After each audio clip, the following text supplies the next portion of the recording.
ఇక హెలికాప్టర్ ప్రమాదానికి గురైన ఇరాన్ అధ్యక్షుడు రైసీ మృతి చెందాడు. ఇరాన్ బలగాలు ప్రమాదానికి గురైన హెలికాప్టర్ను గుర్తించాయి. తర్వాత రైసీ కోసం గాలించాయి. కానీ ఆయన ప్రాణాలతో లేనట్లు ప్రకటించారు. రైసీతో పాటు విదేశాంగ మంత్రి కూడా మృతి చెందారు. సుమారు 20 గంటలకు పైగా గాలించిన తర్వాత రైసీ మృతి చెందారని ప్రకటించారు.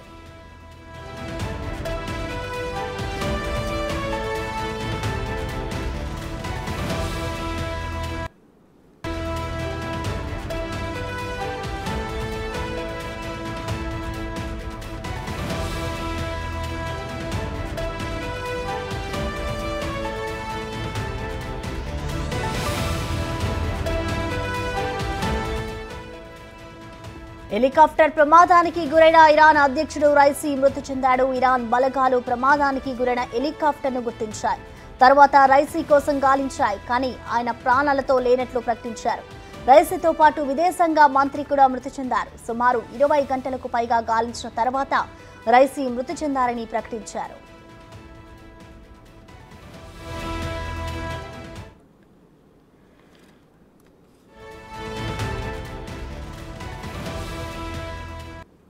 ప్రమాదానికి కారణం వాతావరణం అనుకూలించకపోవడమే అని ప్రాథమిక అంచనాకు వచ్చిన ప్రమాదం జరిగిన తీరు పలు అనుమానాలకు దారితీస్తోంది. జోల్ఫా నగర సమీపంలోకి రాగానే రైసీ ప్రయాణిస్తున్న హెలికాప్టర్ ప్రమాదానికి గురైంది.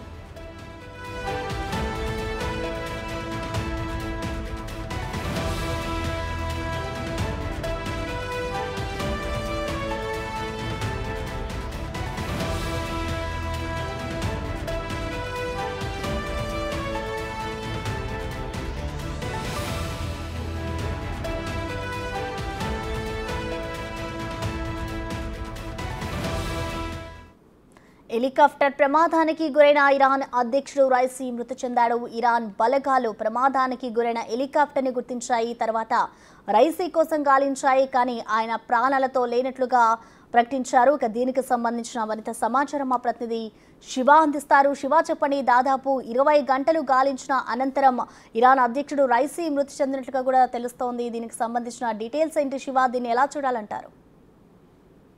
రైట్, నా ప్రశ్న, ఇరాన్ ప్రెసిడెంట్ రైసీ ప్రయాణించిన హెలికాప్టర్ కుప్పకూలిపోవడంతో దాదాపు 24 గంటల పాటు భారీగా సెర్చ్ ఆపరేషన్ చేసిన తర్వాత హెలికాప్టర్ శిథిలాలు అలాగే రైసీ మృతి చెందినట్లుగా, ఇరాన్ ప్రెసిడెంట్ రైసీ మృతి చెందినట్లుగా కూడా ఇబ్రహీం రైసీ మృతి చెందినట్లు భద్రతా బలగాలు తెలియజేశాయి. ఇరాన్ అధ్యక్షుడు రైసీతో పాటు విదేశాంగ శాఖకు సంబంధించిన ప్రతినిధులు కొంతమంది కూడా ఈ హెలికాప్టర్ లో వెళ్తున్న సందర్భంలో విదేశాంగ మంత్రి కూడా మృతి చెందినట్లుగా కూడా అధికార వర్గాలు ధృవీకరించాయి. సుమారు 24 గంటల పాటు కొనసాగించిన సెర్చ్ ఆపరేషన్ అనంతరం ఈ మృతదేహాలను, అలాగే ఈ జోల్ఫా అడవుల్లో హెలికాప్టర్ కూలిందని, అక్కడ అంటే పొగ మంచు కొప్పేయడం వల్ల అక్కడ సహాయక చర్యలకు కానీ అక్కడ సెర్చ్ ఆపరేషన్ కొనసాగించడానికి ఇబ్బందికర వాతావరణం ఏర్పడడంతో అసలు ఏం జరిగిందని మొత్తం 20 గంటల పాటు సెర్చ్ ఆపరేషన్ నిర్వహించిన తర్వాత ఆ హెలికాప్టర్ శిథిలాల కింద చనిపోయి ఉన్న శిథిలమైన బాడీలను కూడా భద్రతా బలగాలు గుర్తించిన అనంతరం ఇబ్రహీం రైసీ మృతి చెందినట్లుగా కూడా అధికారిక వర్గాలు ధృవీకరించాయి. అంటే ఒక కార్యక్రమంలో పాల్గొని తిరిగి వస్తుండగా ఈ ప్రమాదం జరిగినట్లుగా కూడా అధికారులు తెలుపుతున్నారు. వారితో పాటు వచ్చిన మరొక 2 హెలికాప్టర్లు సురక్షితంగా గమ్యస్థానానికి చేరాయని, కానీ ఈ హెలికాప్టర్ ప్రమాదానికి గురవడం పైన కొన్ని అనుమానాలు అయితే వ్యక్తమవుతున్నాయి.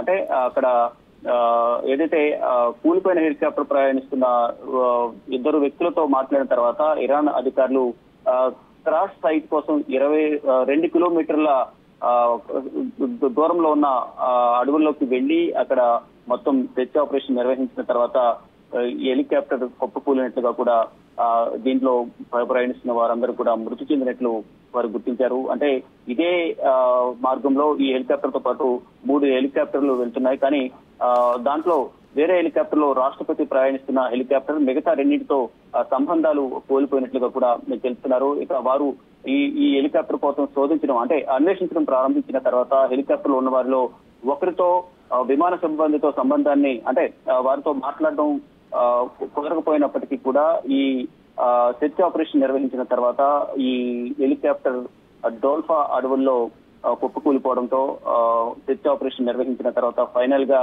ఈ హెలికాప్టర్ ప్రమాదానికి గురైంది, కుప్పకూలిపోయింది అనేది అధికారులు ధృవీకరించారు. అంటే హెలికాప్టర్ కుప్పకూలిన తర్వాత ఎవరికి కూడా అధికారిక సమాచారం అనేది ఇవ్వలేదు. ఎవరికి ఏం జరిగిందనే దానిపై మాత్రం ఎవరికి ఎటువంటి సమాచారం ఇవ్వలేదు.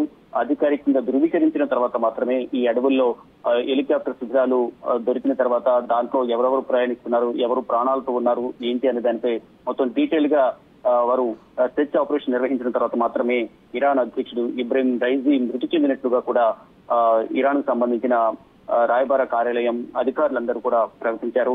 హెలికాప్టర్ ప్రమాదంలో చనిపోయినట్లుగా కూడా ఈ ప్రకటన విడుదల చేశారు. రైజీతో పాటు విదేశాంగ శాఖ మంత్రి కూడా ప్రయాణిస్తున్నారు కాబట్టి ఆయన కూడా మృతి చెందినట్లుగా కూడా అధికార వర్గాలు తెలియజేస్తున్నాయి. ప్రసన్న. Thank you Shiva.